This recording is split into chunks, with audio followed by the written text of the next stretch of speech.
Bandang alas 6 ng gabi noong 25 ng Oktubre nang masunog ang kamay at braso ng 7 taong gulang na bata sa bayan ng Abulog dahil sa napabayaang nakasinding kandila. Ayon sa kwento ng lola ng bata, naglalaba raw ito nang nagsabi ang bata na gusto na niyang matulog at dahil naputulan sila ng kuryente, nagpa siya ang lula na nagsindi ng kandila at ipinatong ito sa may plastic na lagayan ng damit. Hindi na malaya ni lola na natunaw ng kandila ang plastic at ito ay uminit at tuluyang kumalat ang apoy sa kulambo ng bata kung saan siya ay mahimbing na natutulog. Sa mga oras na iyon ay nasa labas ng bahay si lola at tinapos umano ang labada nito. Nang makarinig ng iyak ang lola ay agad na pinuntahan ang apo kung saan nakita niyang nasusunog na ito. Agad naman siyang humingi ng saklolo sa mga kapitbahay. Naisugod naman agad sa pinakamalapit na paggamutan ang bata hanggang sa dinala ito sa Cagayan Valley Medical Center, Tuguegarao City upang maoperahan. Humingi ng tulong sa kapulisan ang pamilya ng bata kung kaya't ipinaabot ng hepe ng Abulog na si Police Major Antonio G. Palataw ang 9,000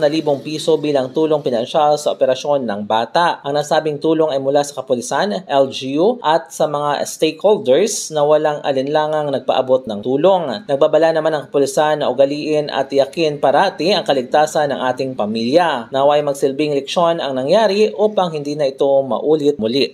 Mula dito sa Cagayan, MJ de la Cruz para sa Radyo Alternatibo, Balita Nationwide.